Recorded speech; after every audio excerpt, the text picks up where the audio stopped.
Okay, Okay. Callie, shall I start? Yeah, go ahead, Becky. Okay. Hello, everyone. My name is Becky, and I'm here with John to talk today. I'm going to introduce him and when I get my slides open. But first, I apologize. I'm in my office at home, and I have a south window that, as the sun sets, my lighting's changing like every 5 minutes. So I hope you can see me okay. Mostly you just have to hear me. I'm going to be sharing my slides with you. So I will be a small little image. So let me go in and do that. So we can get started and make sure that works.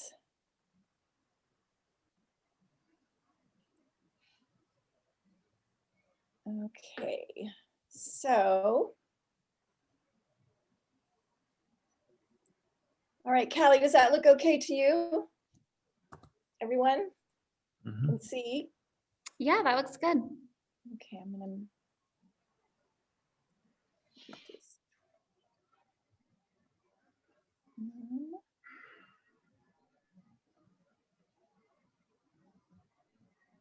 Sorry, I just want to be able to see everybody on the side so I can, there we go. Can scroll through. So here we go. Let me get my.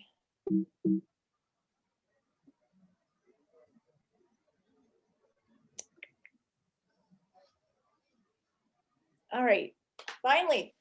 Okay, so thank you all for joining us. This is a topic I'm really interested in, and I spent a lot more time than I thought on it because I found so many interesting new articles. But I want to try to provide some practical information about the role of exercise in medicine and how they complement each other. And then at the end of my talk, John Goulet is going to be speaking. I don't know, John, if you could wave so they'll know which one of those pictures you are. Awesome. And he's actually experiencing, well, he's going to tell us about his journey with exercise in medicine and how he's found his way into clinical trials. And he's involved in a really interesting trial that I hope will be available to everyone really soon. And I think it will be so fascinating to hear his stories. So you'll be able to ask questions as well. So we're kind of 50-50, about 25 minutes each. And you can ask questions maybe at the end of mine, but if we don't get to them after John gets done, there'll be opportunities to answer all your questions. So, so I am a physical therapist. First, I just want to explain that I have a PhD in neuroscience, so I really love reading the literature and trying to translate it into, real world practical sort of scenarios like this. And I'm the founder of Parkinson Wellness Recovery. So, and John's on here. He's one of our Power Gym members. He is participating in this neuroderm study, which is a phase 2B, but it's long-term. So he's out to like 4 years now. So he has a lot of experience in being in this clinical trial. And our goal today is to really empower you with information so that you can begin to make decisions about maybe shared decisions with your neurologist about what are your options. So I hope to provide you with some information about what some of those options are and stimulate just an interest in taking control over this. Unfortunately, when you go to your doctor, you don't get to sit down with a nurse practitioner or an RN and just spend time with, what are the procedures for this medication? What are the side effects? What do I need to think about in the long term? So I hope this will help you in your journey to live your best life.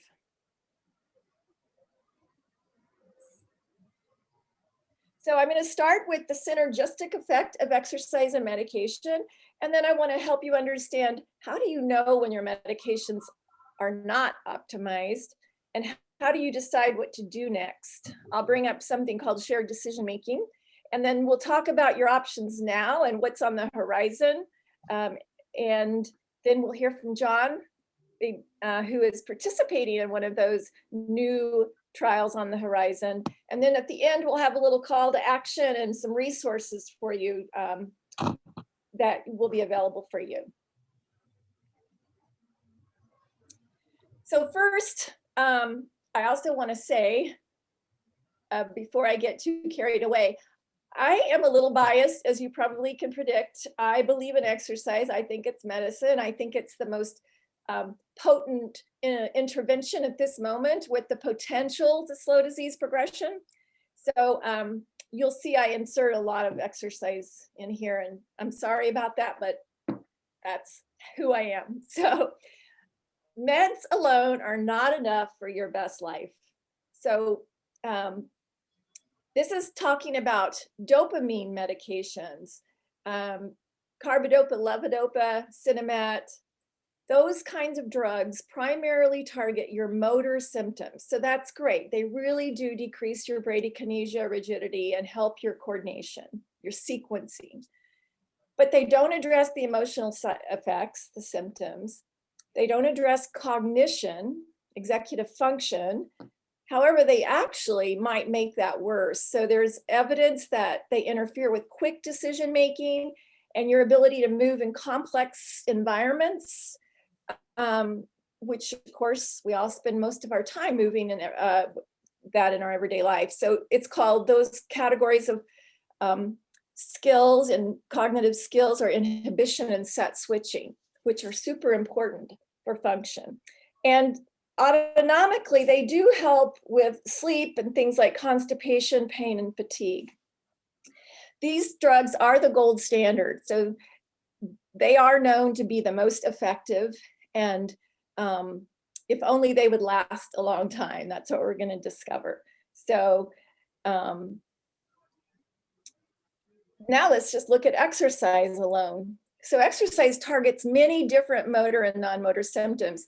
And I've put in red the synergistic ones. So just like the medications, the dopamine medications, the exercise can improve your motor symptoms. So the red there, it's synergistic. The exercise can also improve your autonomic symptoms like sleep, constipation, and pain. So they're synergistic, you get double. But under the motor symptom, exercise can improve your everyday habitual movement. So things like function, balance, strength, gait, mobility, all your activities of daily living. Exercise can also improve the mood, the emotional symptoms that come with Parkinson's, the anxiety and apathy or depression. And also they can improve your attention and all those executive function skills you need for moving in complex environments. That is a lot about things that we can do in rehabilitation and group classes. So there's documented improvements in those areas. And then one thing that is additive that doesn't happen with the medication is there are brain imaging studies showing that exercise can increase the connectivity of the dopamine system. So it's sort of like if you use it, it continues to communicate better, right, with other parts of the brain. It also makes, it's more efficient in how it uses dopamine, that exercise can affect that efficiency. And by doing so, if the dopamine system is more efficient, it means most likely your medications are going to function better and be more effective. So, and there's studies that do show that kind of combination of exercise plus meds versus exercise alone. So, and then in addition to all that, anytime you have that kind of neuroplasticity and those brain health factors like neurotrophic factors happening with exercise, you have the potential to have a disease modifying intervention. And at the very least, I feel positive that we can definitely slow the motor deterioration if you continue at it. So that's my podium right there. All right, so I will go on. This is a study by Dr. Frazita in Italy, who I actually got to go see because I'm just fascinated by all his work, and he's a movement disorders physician. And he believes in rehab and exercise, and he walks the walk. So this is a study where he followed people with early Parkinson's for 2 years. And at the beginning of the study, on these dots down here on the graph at the far left, time 0, everybody started with the same amount of medication. And what he gave them was rasagiline, which is a MAO inhibitor. So it helps you use your own dopamine better. So he said, I'm going to start everybody on the same kind of level. And then over 2 years, these people participated in a very intensive rehabilitation and exercise program. And it was a month, it was only a month long, but it was 5 days a week for 4 weeks. And they had 4 hours a day of PT, OT, speech, and progressive aerobic exercise. And the dark line at the bottom is the amount of medication that people over time had to increase. So the group at the bottom, who they both were on the same amount to begin with, did not really require any increase in meds till out into the second year a little bit. The MIRT group, that's the multidisciplinary intensive rehab therapy group. The dotted line, you can see, those are the controls who did not participate. And they came back to see him, and he would watch how they move and talk to them about their symptoms. And he decided and make the decision with them to give them a little bit more medication to help them function better as they went back home for the next 6 months. And when he added medication, it could have been a levodopa type of medication, or it could have been an agonist. So, but he measured all that and showed the difference. So he's now done these type of studies on people with early Parkinson's, people with dyskinesias, and people with advanced Parkinson's. And he's shown these very similar results. And in fact, if you have dyskinesia, let me just show the next slide.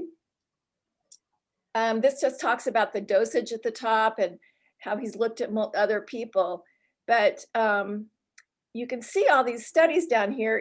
At the second one is intensive rehab treatment in Parkinsonian patients with dyskinesias with a 6-month follow-up. He was able to start people, and they all were on medication. They were all dyskinetic, and every once a week, as they were in this 4-week program, he met with them. And because they were exercising so much and feeling good, he started to reduce some of their levodopa medications over time. And by the end of the study, they were on less medicine than they had started, and they had less dyskinesia. But because they were exercising and doing therapy so much, they were functioning well.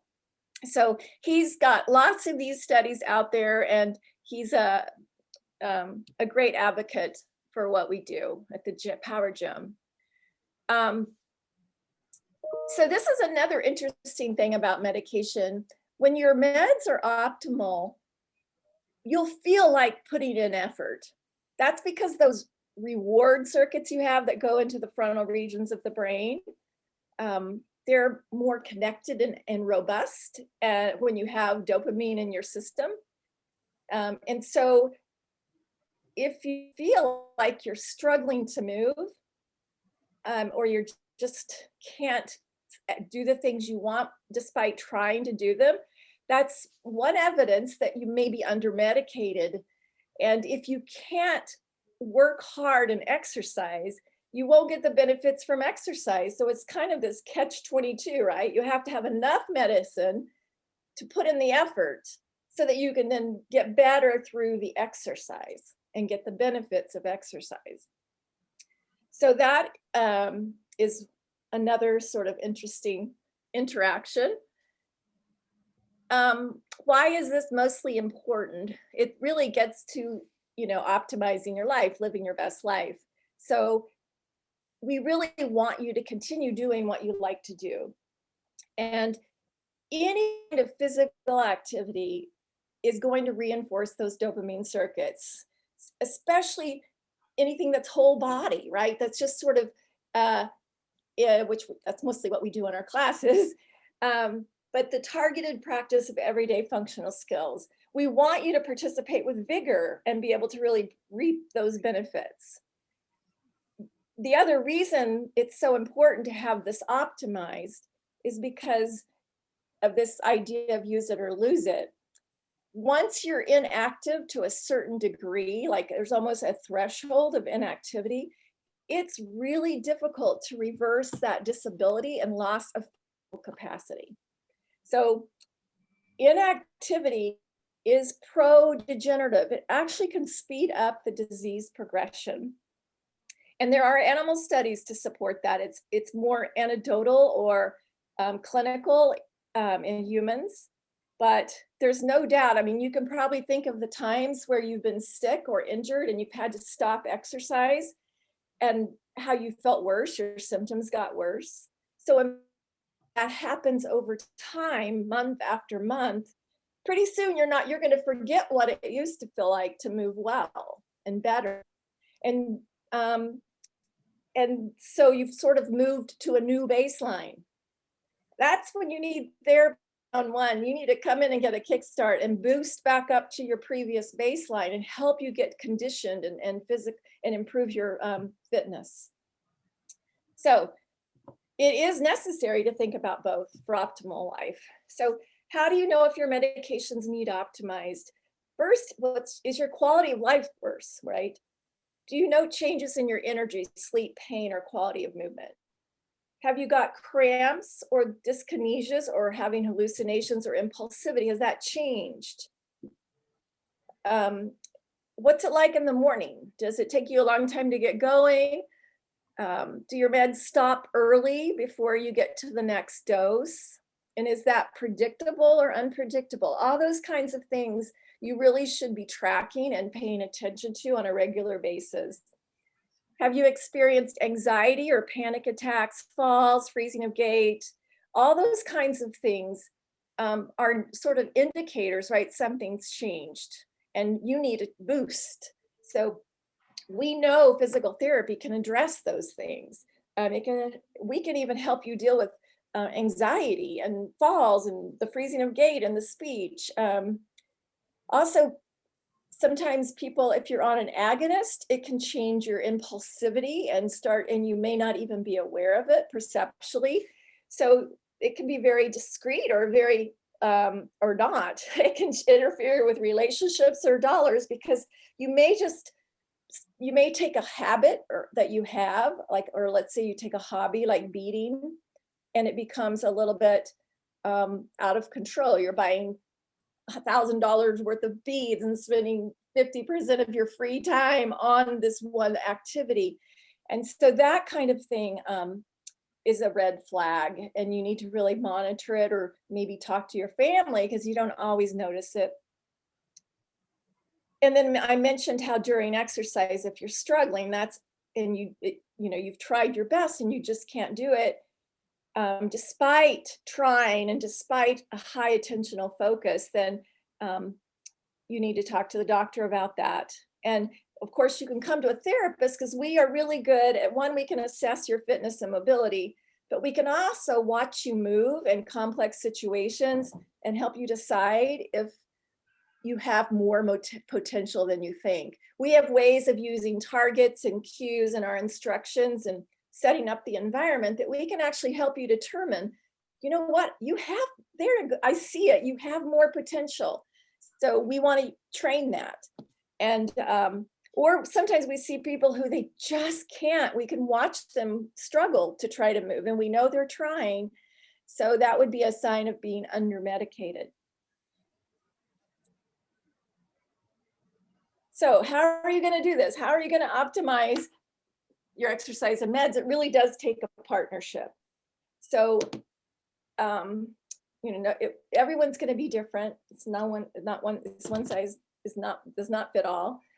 And it's important to find someone that will focus on you and your quality of life. You want to get second opinions until you find someone that's right for you. I mean, I would not hesitate to, check out different opinions. Find a neurologist that is a movement disorder specialist, especially for major decisions about medication. that's what they do. They provide medication prescriptions. They're the ones that are going to be up on this latest research I'll summarize at the end, and they'll have the most experience with that type of research and what's coming out. You also should find a Parkinson's specialized physical therapist for your exercise prescription. So you can look for a board certified neurological specialist in physical therapy. You can go to our APTA, I forgot to put that there, but our American Physical Therapy Association, and look for that kind of therapist if you don't live where you have one. You could also look for a Power Moves certified therapist, because we train people now globally, and we know that these are people that specialize in Parkinson's, and they've taken a lot of different courses to be the best and to help people.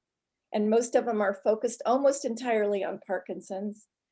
Or you can call our gym. If you want to find a therapist on our directory, you can go to our website. So takes a partnership. And I'm going to talk, I found a study on shared decision-making in Parkinson's.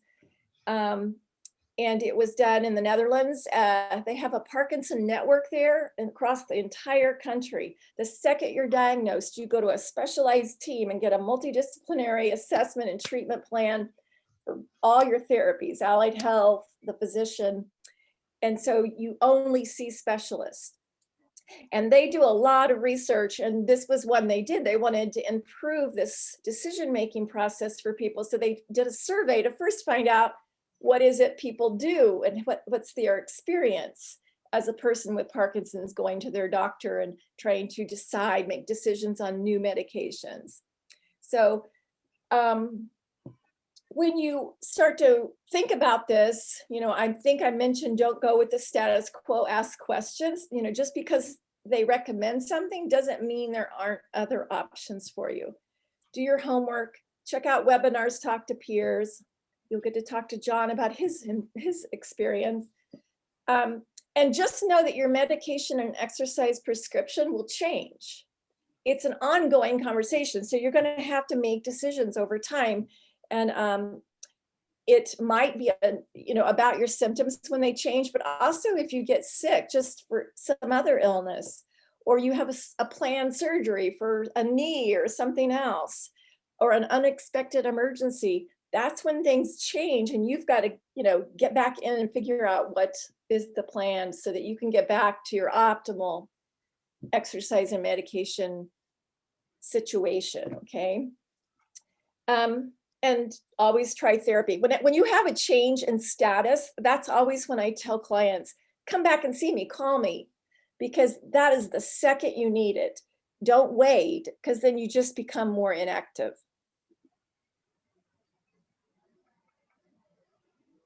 So this is the survey that in the PartNet study that they gave, and I just wanted to give you one glimpse of it. It was a long survey, but it says at the top, so imagine you have to make the decision for starting advanced treatment.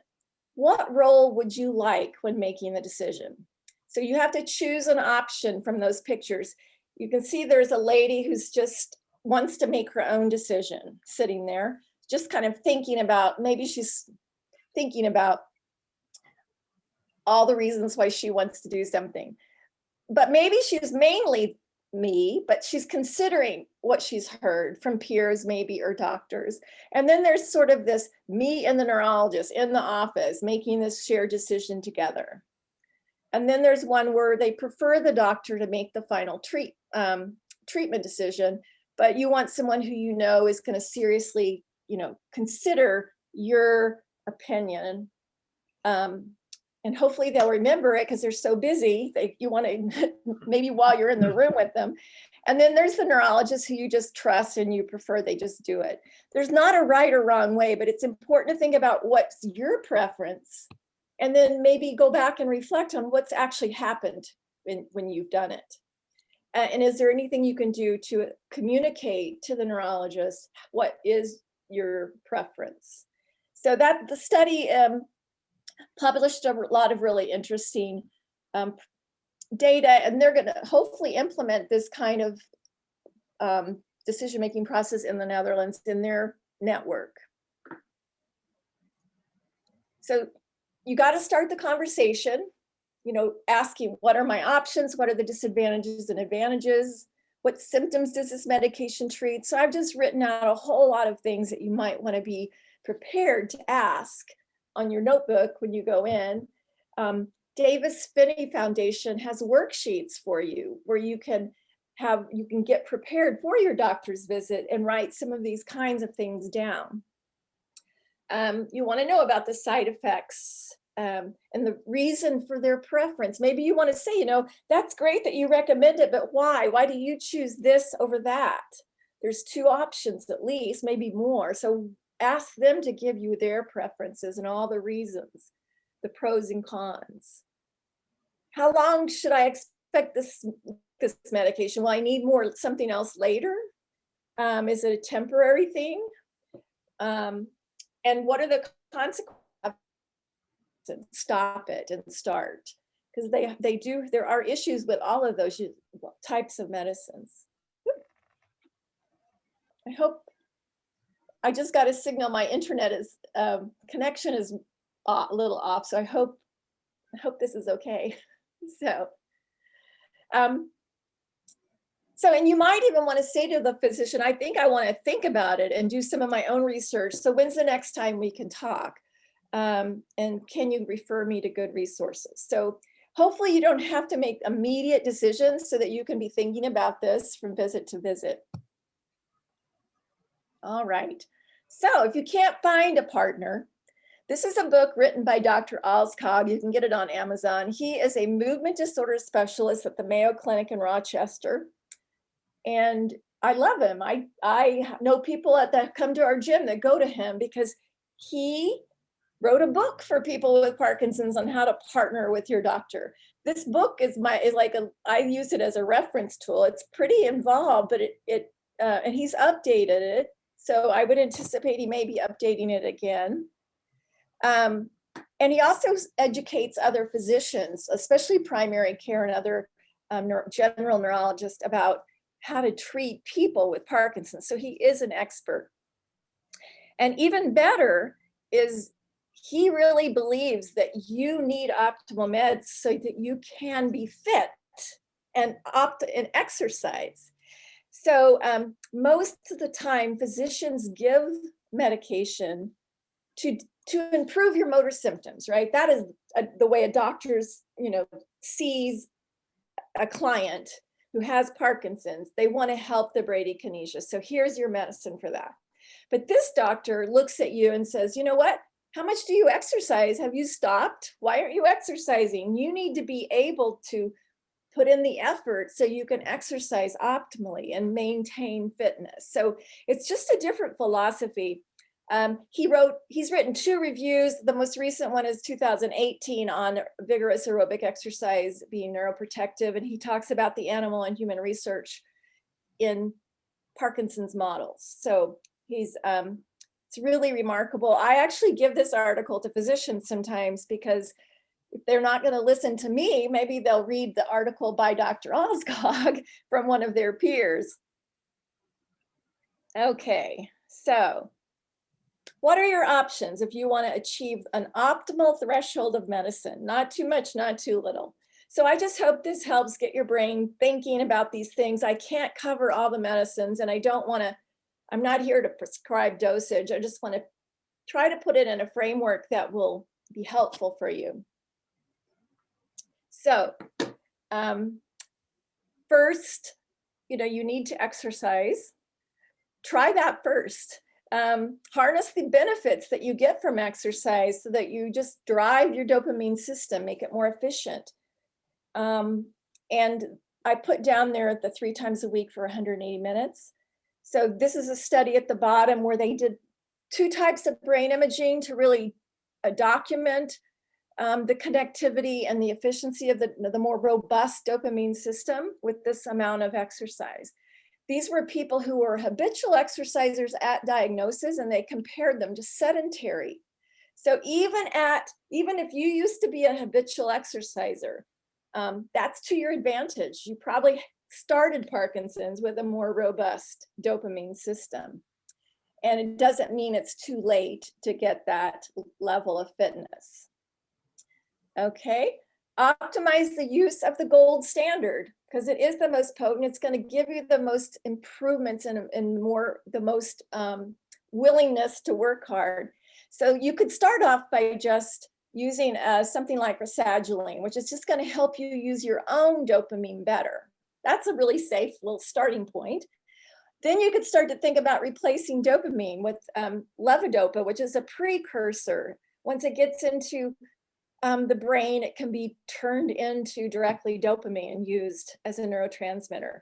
So there is a lot of evidence now that you should do what helps the most. Don't save the best for later, because if you really want to be fit and active, this kind of the gold standard is probably a great place to start. Dr. Alskog believes in it, but he believes in titrating it to get the lowest, most beneficial dosage at the beginning. Because the more you add after that point it's diminishing returns. It's not going to really help. And he says, stick with that and don't vary it. Exercise instead. And adding a higher dose does not necessarily get you a longer or better response. So it's finding that point, titrating it slowly, and something that your doctors could help you with. And the side effects of this kind of medication are really minimal, and most of them can be addressed easily. So I'm going to do a couple more slides, Callie, and then I will be introducing John. But another thing you can do is try dopamine agonist. So there's several out there. Some of them are extended release. Others are more short acting, but they mimic dopamine. They aren't dopamine, but they bind directly to dopamine receptors of different kinds. So they have a little bit of different effects on cognition and movement and your physiology. They kind of trick the brain into thinking it's getting dopamine. They bypass the GI, all the getting through the stomach, and they go directly. That's what makes them so quick acting and longer duration. However, if they're not very efficacious for your motor symptoms, in order to take enough of an agonist to reach your threshold where you feel really good, your motor symptoms are decreased, you won't be able to tolerate the side effects of that kind of medicine. So most people that are on an agonist are going to be slightly under-medicated. So, and you can see the side effects of the agonist are a lot harder to deal with. Confusion, leg swelling, and discoloration, hallucinations, some daytime sleepiness, so sudden sleep attacks, impulsivity. So you really have to stay below that threshold where you can move better, because if you go too high with an agonist, then you are stuck with a lot more really bad side effects to deal with. Okay, so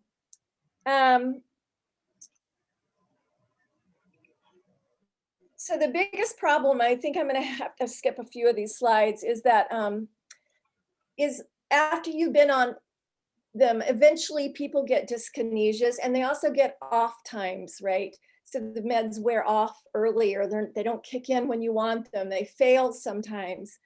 So one of the reasons is for off time is that those agonists are often below threshold, because you just can't take enough of an agonist to get a real kick.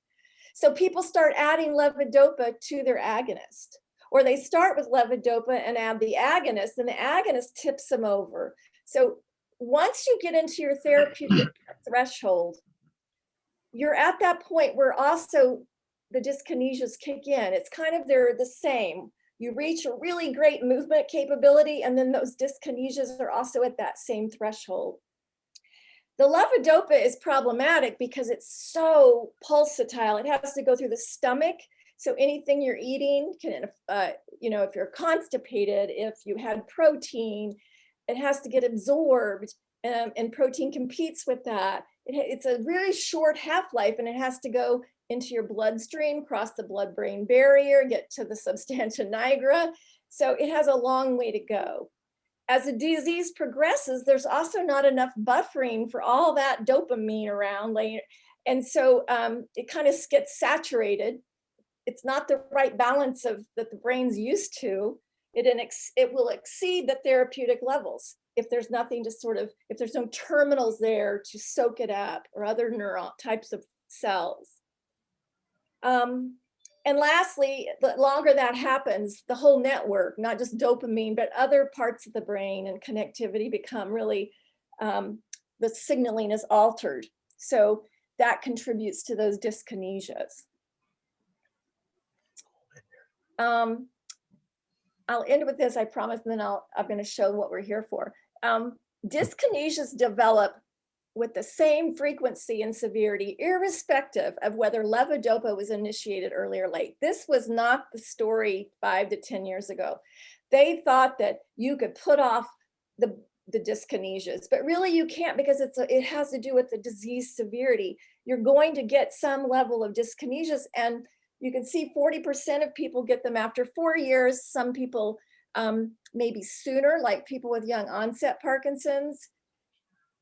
But when you ask people, would you rather have dyskinesias or be under medicated? They often, in studies at least, research studies, prefer to have some amount of dyskinesia because then they're actually moving better. So, because those thresholds are similar. But there are high risk groups, your age of onset, so younger, they may be worse, low body weight, female sex, the severity of your motor disability. And there are clinical subtypes. So if you're tremor dominant, you might not get as bad of dyskinesias. And there are some genetics involved, which aren't completely understood yet, of probably a genetic phenotype profile that might put people at risk. So that's the problem with our medicines right now. So I'm going to skip the what you can do, because I'm going to show you this study I found by Goulet et al. About old drugs, new delivery systems in Parkinson's. And it's a great review of all possible kinds of things that are on the horizon. And they have a table in this paper that summarizes it. And on the left, these are all the approved formulations that exist now that have been recently approved by FDA in the United States. The yellow ones are in the US. The ones that I haven't highlighted are just in other countries that haven't gotten through our FDA. The ones in the middle are studies that have been stopped or failed or withdrawn, something like that. On the far right are studies that are ongoing and approval pending. So my slides, I think will be available to you, but in this article, unfortunately, this article that I'm talking about is not open access, but maybe you can find someone that would share it with you, or ask your doctor if they've seen this article, and maybe they could help, because this table is really amazing. And so I just want to mention, the ones that are approved, these are your options. Those things that are approved right now can help from the beginning of Parkinson's throughout your journey. These are new things on the horizon, things that act quickly, like Apican, which is an injection, which is called a rescue drug. And it, of course, they all come with their own side effects. There's patches. There is Cinemet now, that is a controlled release. And there's actually Duopa, which is for advanced Parkinson's, which is an infusion into a part of your stomach. And it's carbidopa levodopa gel. So it has all the benefits of carbidopa levodopa, but it provides a continuous level of that in your body. And there's other kinds of medications that can extend release, like Rytari, and there's inhaled levodopa and amantadine. On here I can't see, but on the far right, I want to bring your attention to some cool, promising ones. Subcutaneous retigatine is an agonist. Oops, I'm sorry. Let me just go back. I clicked. And it's, again, it's kind of like being delivered through the skin, and instead of this more evasive through the stomach or a tube. There's this there's one that is an apomorphine patch pump. Apomorphine is another agonist, really quickly acting. There's the 0612 there, that is Neuroderm who makes that, and it's subcutaneous carbidopa levodopa. And that is a research study that's been through phase 1, 2, and now entering phase 3. I made an arrow down to it called the Boundless study. And it's the study that John has been in, and he's not in the Boundless, that one's still recruiting. But it's another one that's using carbidopa levodopa, which I think is really promising because it's the most effective drug for Parkinson's if you can just control the fluctuation of it. There's also a new pill coming out that's all folded up inside, and so it allows carbidopa levodopa to release slowly. And then there is one that's another way of delivering an agonist under the tongue. So I'm gonna talk about the results of the study, and then I'll introduce John. This is opened. And there's another parallel study going on with carbidopa levodopa by another company that's kind of competitive. They're both in phase 3, and they're both using subcutaneous infusion. So that means they may be available fairly soon. So the Beyond study that John's participated in is the first study to evaluate the long-term safety of delivering carbidopa levodopa by a pump that goes subcutaneous. So instead of, a tube into your stomach, this goes into the skin. And it can be either 24 hours or 16 hours. And they've completed recruitment now. And they're going to hopefully be publishing their 12-month data. And they're going to continue looking at people in the long term. So that's really awesome.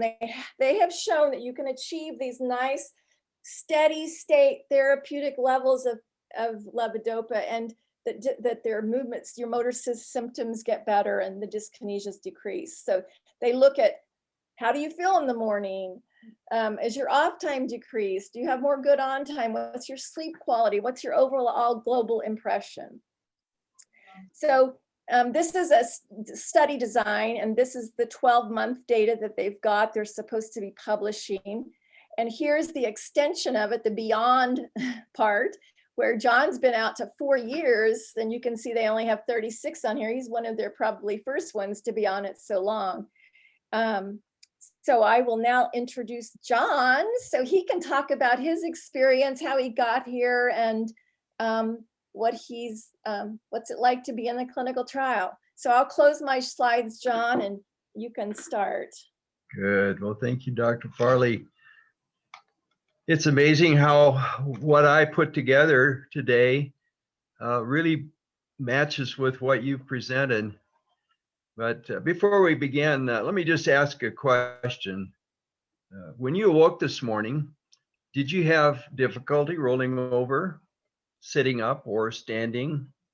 As you dressed, did you find it difficult to put your pants on or button your clothing? Did you struggle to put your socks and shoes on? Did you take short, halting steps to get to the bathroom or kitchen? Did you have difficulty pouring coffee or eating your breakfast? Or did you have to wait for your morning pills to kick in before you could begin your day? Again, thanks for the introduction, Doctor. Some of you may recognize me from boxing classes at the Tucson Power Gym. I too used to experience many of these same morning challenges. My purpose this evening is twofold. First, to share my experience with exercise and the importance it plays in my recovery and for maintaining good health. And secondly, well, let's dig into medical trials, where to find information, how they work. And along the way, I'll tell you something that won't leave you waiting for your pills to kick in.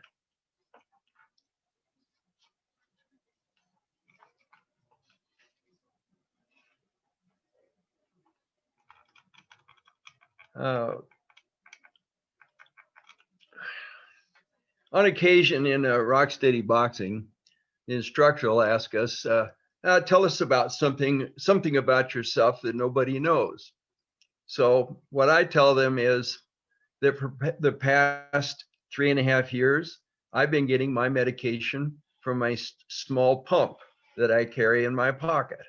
I'm able to go all through my walking hours with a steady supply of meds and this new system is in the final stretch of FDA approval.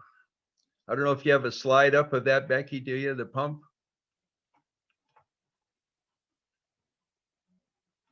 I don't know.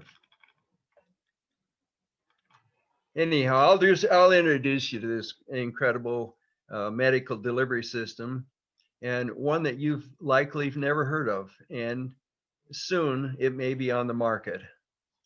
It's designed to extend on time, the time when your medicine calms those troublesome symptoms and allows you to be most effective, calm and pain-free.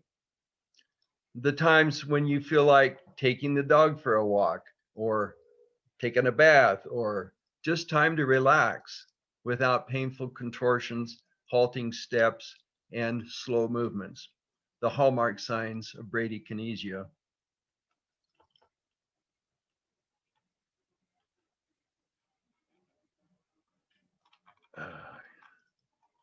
And this delivery system won't leave you groping for your pill bottle first thing in the morning. Before I go into details, I'll tell you about a new way of managing your meds that promises to eliminate those off periods. I'll tell you about what I went through in my decision to become a medical trial volunteer and my journey with Parkinson's. I was diagnosed in 2014 while still working as a nuclear supply chain engineer. The job was very demanding. It required long hours, frequent travel, and meticulous record keeping. At home, I enjoyed a lifelong passion for art, principally producing welded metal sculptures. With my studio ready and waiting for retirement, and time to finally realize my dreams to create unique metal sculptures and glass designs. While I loved my work and the income was great, down deep, I longed for the days that I could stay home forever to devote my uninterrupted attention to my lifelong passion. I found myself focusing just on getting through each day. I could no longer read my own handwriting, and with the demands of the job and the effects of advancing Parkinson's, it became apparent that I could no longer perform at the level of professional competence required for my job. With increasing tiredness, a lack of stamina, and concentration, I conceded it was time. So in 2015, I retired. My dreams of creativity in the studio fizzled. I tried for a time to ignite the creative juices that had for so many years given me pleasure, but the well was dry. Tremors made welding impossible, and cutting and arranging a myriad of tiny pieces of glass in the kiln, well, forget it. Malaise, disinterest, and extreme tiredness and fatigue, the hallmark effects of undertreated PD, took over. It sapped my creativity. The light had gone out. My studio was forever dark. The diagnosis, advancing symptoms, and a realization of the reality of my situation resulted in a period of depression, even fleeting thoughts of suicide. Fortunately, I found a great doctor, a movement disorder specialist, and research clinician. Also, I found a welcoming group of people at a local PD support group, a diverse group of people who understood what I was experiencing, people with whom I could ask questions and with whom I could confide in. In 2015, someone in my tribe invited me to join a small study sponsored by a clinic in Oregon. It might have been a forerunner of pedaling for Parkinson's, I'm not sure. But it focused on the effects of cycling at a targeted cadence in reducing symptoms. So 8 or 9 of us met 3 times a week at a local gym, and for a 55-minute workout on stationary bikes. Our cadence and the duration of each session was recorded. The effectiveness of the exercise was measured by finger tapping on buttons before and after each session. Results were sent electronically to the researchers. Frequently, we met at the end of class for coffee and lunch. This resulted in 3 things. First, I felt better after each period of exercise. Second, I made close friends with others like me, some less infected and some much more. Third, I gained satisfaction from knowing that the data we generated might provide valuable insights into how exercise could relieve Parkinson's symptoms. I know that I felt better after each session. By 2017, I'd added water aerobics and circuit training to my 3 times per week spinning class. With increased physical workouts, I felt better physically and mentally and was stronger. My depression lifted, and once again, I was sleeping better. I began to be more positive concerning Parkinson's. Maybe, finally, I was ready to fight. Then I heard about Rocksteady Boxing. Our support group leader had returned from the Davis-Finney advance in Seattle, and he told our group about Rocksteady Boxing. At the event, he had had the opportunity to put on the gloves, and he was over the moon with excitement. He explained excitedly, "I knocked Parkinson's right out of the ring." And moved by his story, a group of us set out to explore boxing opportunities in our area. Lo and behold, when we contacted the owners of the local club, they too were inspired. Tony and his charismatic wife, Gigi, both professional boxing trainers, jumped into gear. They completed the required training in Indianapolis and enthusiastically welcomed us to their gym. As a qualified physical therapist, Gigi was able to evaluate each one of us and assign us to boxing groups. Within weeks, we had an RSB club. On the first day, 12 or 14 of us, plus caregivers, showed up, ready to box. The opening was met with great enthusiasm, including press coverage. And guess who had his picture on the front page of the newspaper? Quickly, our numbers swelled, and within weeks, coaches Tony and Gigi were looking for a larger facility. The program soon expanded into 2 groups, meeting twice weekly, plus a monthly open house on Saturdays. People with Parkinson's drove from miles around to join in the fight. In the gym was a boxing mannequin. We named him Parkinson's. Each session, we took our turns punching, kicking, and beating him with noodles. We were no longer individuals struggling to cope with the disease, but with every punch, we became a team of fighters, fighting our common foe, Parkinson's. To simplify our lifestyle, we downsized and moved to Green Valley in 2019. We'd fallen in love with the area the previous year while helping our daughter and son-in-law relocate from Boise. After settling in, my top priority was to find the nearest Rocksteady Boxing Club. Surely Green Valley, a town full of old geezers like me, had an RSB gym, or a city like the size of Tucson, surely they'd have one. Nah, zilch, not one. Wondering if we'd made a mistake moving here, I recall that A small group of us had been instrumental in getting a club in our own town in Washington. Maybe I could get help to do it here. So I've been calling around. I visited boxing clubs. I got a few names, but most suggested that I contact Power Gym. I didn't recall the name Power Gym, and they mentioned somebody by Nancy. I'd certainly never heard of her. Anyhow, I left a message, and I finally got a call back from Nancy. And all she could tell me was, they're talking about it. I asked, did she need help? Could I do anything? Meanwhile, I found a small group of boxers at a physical therapy office in Green Valley. We met twice weekly for a time until the noontime program was abruptly terminated.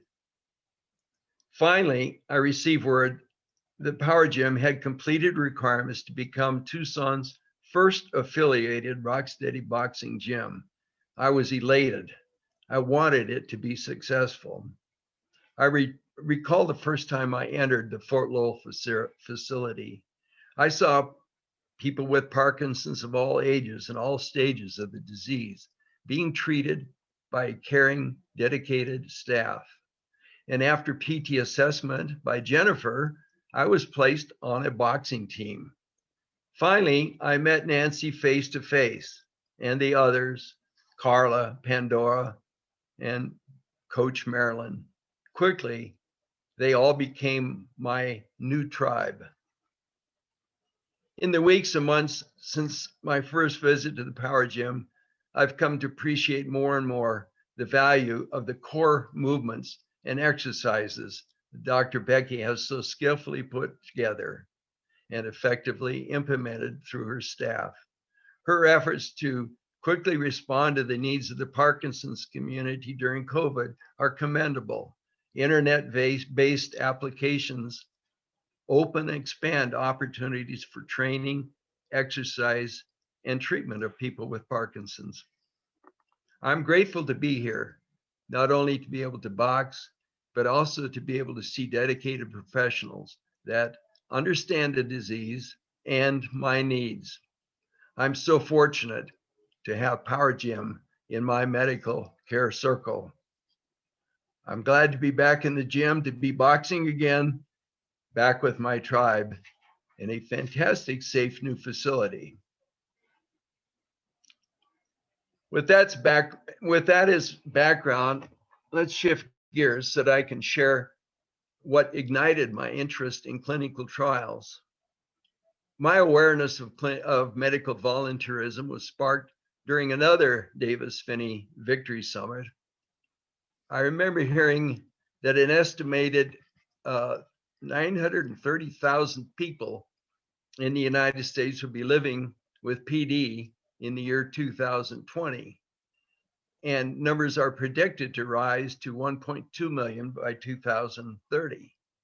In a presentation on new medications being developed, I recall learning that most fail in the human trial phase for lack of qualified volunteers. I was surprised that 85% of trials face delays and 30% never get underway.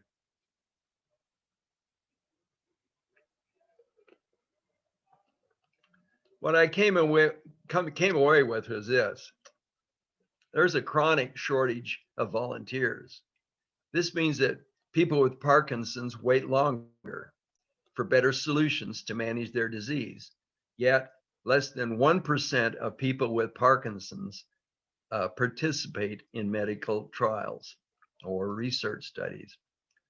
Projects that the ones that could someday improve the lives of me and you and thousands suffering with this disease. They end up in the dustbin of history. So maybe the next great thing never sees the light of day.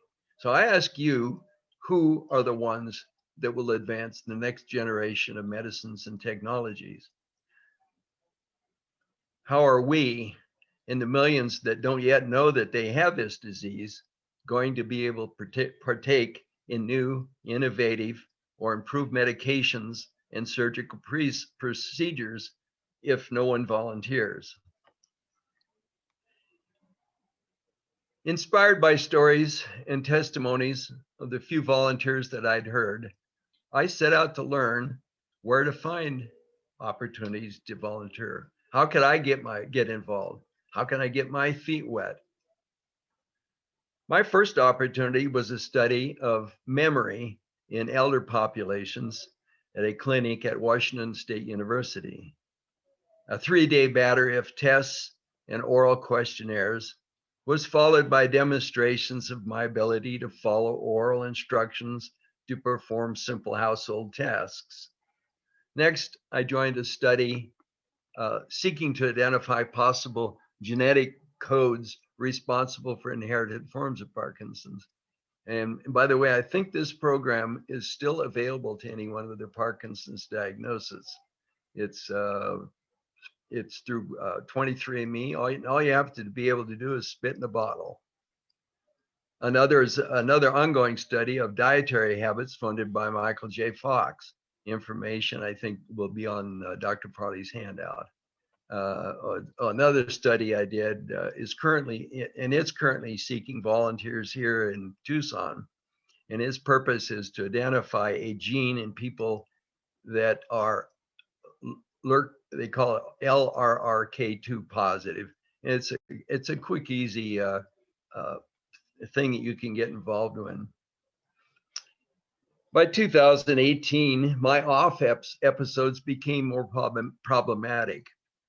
With carbidopa levodopa dosage progressively increasing to 10 pills per day, I found the meds were no longer able to suppress the mounting effects of Parkinson's. At best, I would get maybe 1.5 to 2 hours of reasonable on time in a 5-hour period. During off times, I experienced involuntary abdominal muscle tensing, painful neck pain, cramping, trembling hands, and chattering jaw. Textbook effects of the wearing off of medications. Due to muscle stiffness, rigidity, poor balance, and tremors, I began walking with a cane. I later found it easier to use 2 walking sticks, especially when navigating uneven ground or slippery footing. And of course, disabling insomnia and constipation were always nipping at my heels. My days were occupied with visits to doctors, therapists, and clinics. However, I was glad to be living in an area that had most of the services that I needed to complete my support circle. It was apparent to any observer that there's something wrong with this man. I decided to be open about PD. I even put people at ease by telling them why I was stooped over and shaking.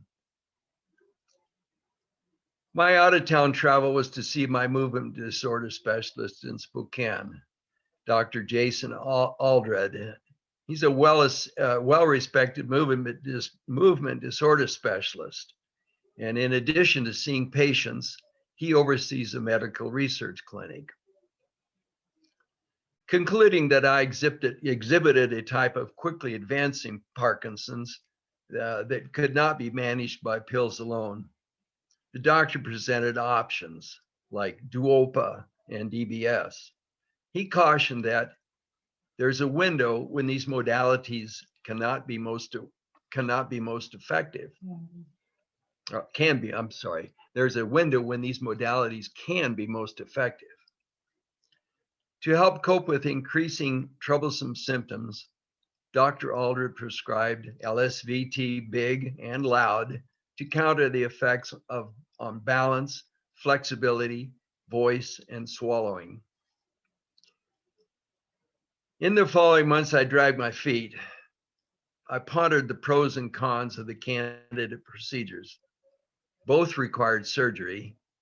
Neither seemed especially appealing. Using the analytical side of my artistic leaning brain, I performed a risk assessment. I could do nothing. I can continue with conventional medications.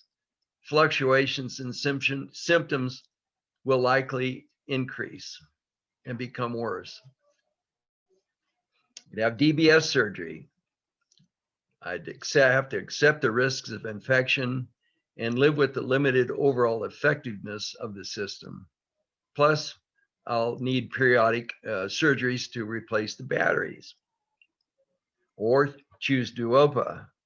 And again, there's an inherent risk of surgery and a stoma to take care of, and the potential disruptions to the delivery tube. Plus, the pump is quite large and bulky. During my next appointment, my doctor told me that there was a possibility of another option. He was expecting a contract to administer a phase 3 human trial. He suggested that I might be a good candidate. He let me know. I found some literature and studied up on it. Neuroderm. It uses a re-engineered form of the gold standard for the control of Parkinson's symptoms, levodopa carbidopa, and no surgery. And I can quit if it doesn't work, and I can still consider other options. An FDA-approved medication with a 60-year history of use and no surgery. It was a no-brainer. Plus, by volunteering to participate in my first clinical trial, I might, in a small way, help put another tool in the medical practitioner's toolbox. Now it was a waiting game. I bugged his office every week or two to get updates. I'm sure they thought I was a pest. Weeks grew into months. I was told that the preparations were underway. The procedures had to be put in place. The clinical staff and traveling nurses had to be trained. Finally, they're waiting for Neuroderm's go-ahead. And at last, an appointment for an evaluation to see if I could qualify. I was excited. Into the examining room. I had to go through the hoops, finger waves, stand ups, sit downs, walks, turns. You know the routine, and lots of paperwork. Then more weeks of waiting to see if I'd be accepted by the sponsor, Neuroderm in Israel. At last, the good news, I'd made it. I was in, no surgery, I told myself. It's no different than my wife's insulin pump. In previous phases, the trial showed positive results. Reduced off times, extended on times, sounded good. Too good to be true. After several in-home training visits and a sign-off by a nurse, I was ready to get the pump. Since I was one of the first to volunteer for the system, I had to demonstrate to the doctor and to a visiting Neuroderm factory representative that I could administer the infusion myself. This system includes a small battery-powered pump, 2 small needles, and delivery lines. Together, they infuse a small amount of liquid into the interstitial area, the blood supply just under the skin. From there, the liquid slowly makes its way into the bloodstream and then onto its destination into the brain. In the particular trial that I'm on, the infusion takes place continuously for 16 hours per day. It was followed by an earlier trial, a 24-hour trial, that showed favorable results. The infusion set would be installed and started sometime after rising in the morning and stopped and removed before bedtime. The aim was to compare the effectiveness of a 16-hour dose versus the 24-hour cycle. Dr. Aldrich explained that as a clinician, he could adjust the set 12 milliliter dosage that I get, the liquid dosage, by prescribing additional levodopa carbidopa orally administered pills. This allows flexibility to match each individual's needs. With the pump comfortably tucked in my pocket, I headed home that day, wondering what the coming days would be like. Well, the effect was amazing. Within a few days, the off periods became nearly non-existent. I remember getting up one morning with no apparent symptoms. I recall telling my wife, I don't think I have PD anymore. Daily bouts of tightness, tense muscles, and tremors disappeared. I was finally able to get a good night's sleep.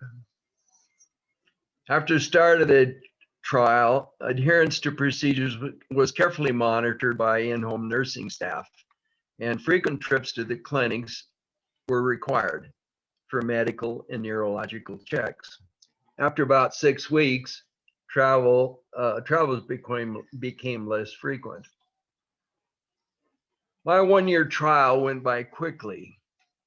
I was then given the opportunity to continue to participate in an extension study, an observational phase where I continued to receive free medication and expendables. I would also continue to be monitored and evaluated quarterly for continued effectiveness and for any problems or adverse side effects. I recently completed my 42nd month on the NeuroDerm medication system. And if anyone asks if I'd ever consider going off of the pump, borrowing a line from an infamous movie star, I'll give you my pump when you pry it out of my cold, dead hands. The NeuroDerm's delivery system may not be for everyone, but for those whose meds no longer control their symptoms, who are experiencing off times, this may be a solution. I believe that the system can extend on times and alleviate many of the disabling symptoms of Parkinson's. So often, I've seen sufferers struggling with uncontrolled symptoms and wished that they could be on my pump. For me, focused exercise continues to be the most important medicine for my body. Like many of you, I came to realize this when the gyms were suddenly closed last year. After a few weeks of inactivity, I could feel stiffness, malaise, and lethargy return. And of course, social isolation didn't help. I could feel depression creeping in. Today, I'm very grateful to be back in the power gym, back with my boxing buddies, feeling good, back with my tribe. We all owe so much to the generations that gave of themselves. Those who volunteered to provide us with the medicines and medical procedures that we take for granted. Data suggests that 1 in every 37 people will be diagnosed with Parkinson's in their lifetime. It's expected to grow by 1/5 worldwide by 2025. We owe it to the next generation, those who don't know yet that they have PD, to volunteer for trials. Join me by volunteering for clinical trials, scientific studies, or by participating in PD-related surveys. With everyone's participation, this generation can bring relief to the thousands suffering the debilitating effects of Parkinson's. This generation can play a part in eradicating Parkinson's disease.